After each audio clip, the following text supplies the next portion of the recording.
Hi, I'm Gautam Malhotra. I work with Standard Chartered Bank as an associate director in the private banking division.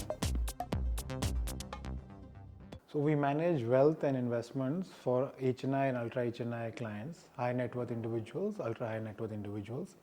In a nutshell, that's what we do.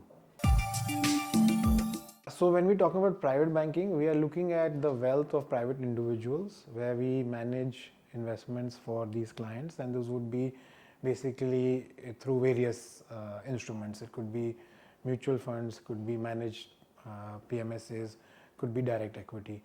That is a private banker's key role. You're looking at an individual's wealth. In investment banking, it is mostly about diluting stakes for companies. You're looking to sell stakes for companies. So you could be doing an IPO for a particular company. So investment banking is actually a misnomer. It should actually be, well, I don't know what they would call it, but investment banking is primarily concerned with raising funds for companies. So the day actually starts the day before. It's never the day. On a typical day, you will obviously have, because we are in the financial markets, and as you would know, globally the markets open at 7 a.m. The Indian markets open at 9:15. So usually you should be briefed about what is happening globally. Let's say, for example, today there was a cut, or last evening there was a cut by the Fed, and the interest rate cut by 50 basis points. So you've got to know that that's happened overnight. So a typical day would start with keeping yourself abreast with the latest financial news as well as news in general, what is happening. Then it moves on to if you have some transactions that are happening that are slated for that day, you start with those, and with the help of your team you make sure you execute those transactions. And then it is about making sure that you convey to the clients the transactions that have taken place during that day. You have reviews certain days where you go through the portfolio of a client, and sometimes you reach out to new clients on a day-to-day basis. But it's a very dynamic day. Since it's a client-facing role, we don't have a typical day where it's structured, but it's mostly on the go. You're moving around a lot and you're facing clients. So initially, when a private banker would probably be starting, and I'm assuming that they have a basic degree in finance, they would spend more time on the finance because they need to understand the products. They need to understand what are the various intricacies of those products, because eventually if you're going to manage well for someone else, you've got to know the product yourself. So initially I would say it'll probably be 70% learning about the product and 30% would be client. But over a period of time, it's a 50-50 split, where you've got to make sure that the right product fit, the product and the client fit together. Private banking, we have a norm of USD 2 million. So that's about 16-17 crores to start with, a relationship for a client. So initially when you start, of course, you don't just go out and invest. It's a long, you try to understand the client's requirements, you understand the client's psyche, you understand what is the investment journey been for that client, and then only would you invest. So all these, and we don't punt. These are all very thought out, well crafted solutions that the bank firstly provides, and then you as an individual deliver that to the client. So there could be a freak event like COVID, where the index, if I, without getting into too complicated jargon, the market fell almost 50%. So let's say if you had invested 100 rupees, you were probably sitting at 50, assuming that you invested the day before COVID hit, and maybe in a month's time you were 50% down. In a scenario like that, you have to coach the client, you have to hold the client's hand, and that is where the personal skills really matter. Finance is, of course, we all know, we understand, coming from a basic degree of finance as to where what are the parameters that you should look at, but this is where you need to handhold the client. And of course, again, if you look back now post COVID, within 6 months or 8 months the market had recovered, and today if somebody had even invested pre-COVID, they would probably be sitting at 3 times the money that they invested. So patience, hand-holding, cajoling, that's how you make sure. And you don't take unnecessary risk. That's a very important part. So yeah, banking is a very diverse industry. You have bankers who look after various. There are corporate bankers, there are investment bankers, there are private bankers, there are merchant bankers, and I could probably go on, and if I there would be lots and lots of fields. A private banker, if you're really interested in doing private banking, one of the most important things is that you've got to be a people-oriented person. You have to go out, meet people, be interested in people before being interesting. You've got to understand what people are, and not just from a business point of view. You really need to go out and help. That's number one.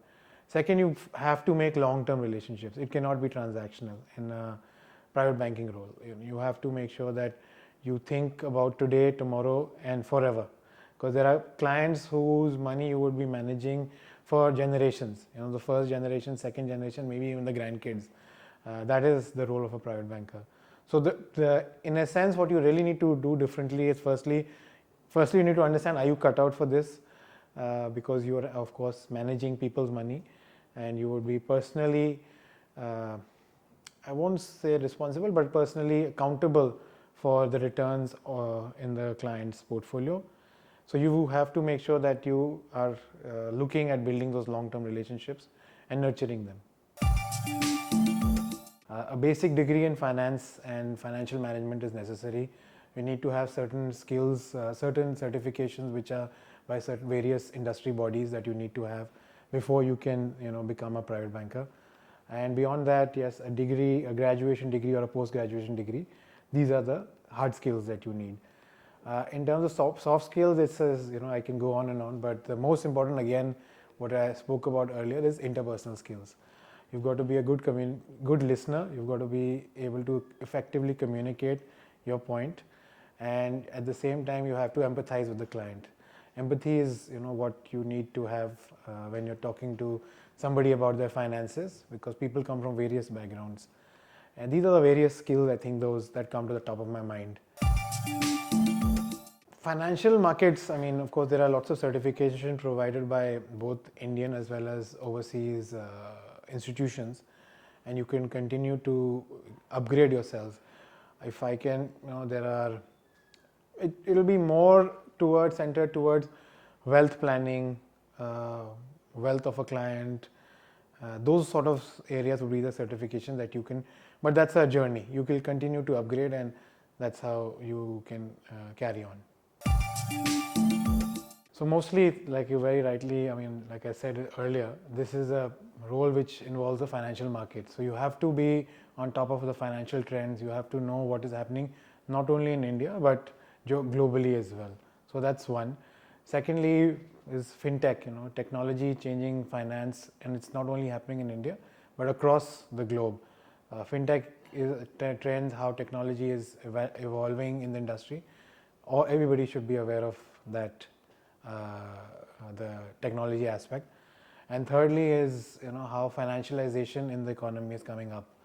A lot of people are moving from traditional investments to the financial markets. So these are the top 3 trends that I see in the industry. ET and the published database is available to everyone. You have to network, and you have to go beyond what is available on the published domain. So you have to network, you have to meet the right individuals who are in the financial industry. So networking is a large part. Of course, the basics get covered through various business journals, and you've got to subscribe to them, be on top of that.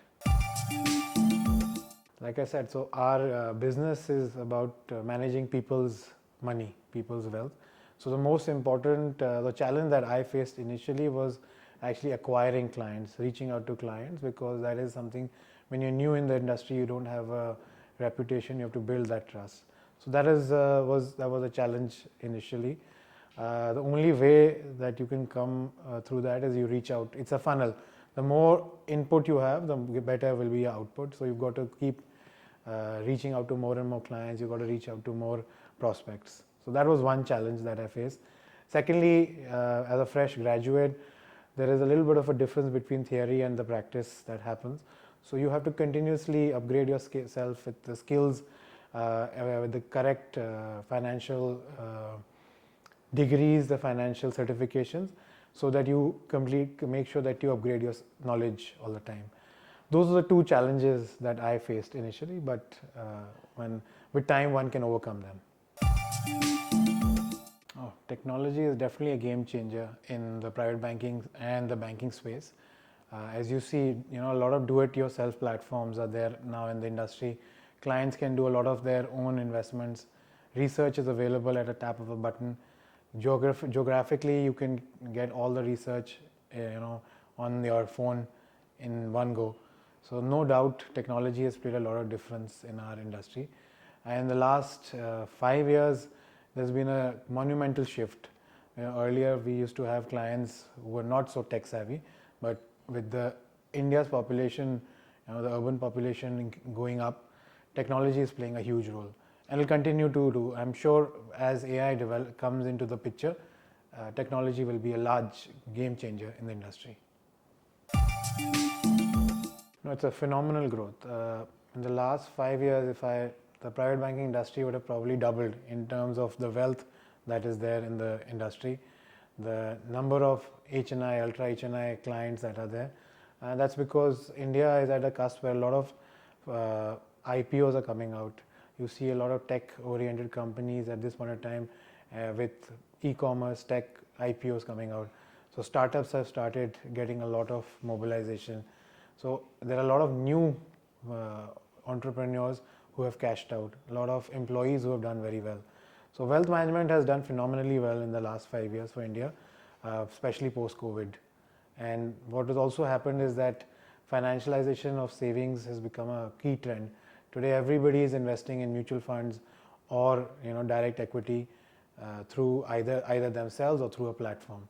So that is is a very good path for the industry as a whole. So private banking is is a sunrise industry, especially in India. We are just scratching the surface right now. In the next 5 years, I see this industry growing from, I think, right now the total assets under management is about close to $150 trillion. This probably go up to $330 trillion. So we are only scratching the surface. And like I said, financialization of savings, more millennials, more youngsters coming into the market. They're looking at avenues beyond traditional investments to invest. So the future of private banking is very, very robust in India. The biggest common myth in our industry is that it's a purely finance-based role. Of course, finance is a very important part, and you have to have basic understanding of the financial markets, but a very important part of the role is also client relationships. So your personal, interpersonal skills and communication skills are essential in this line of work. I think that is the biggest myth in the industry.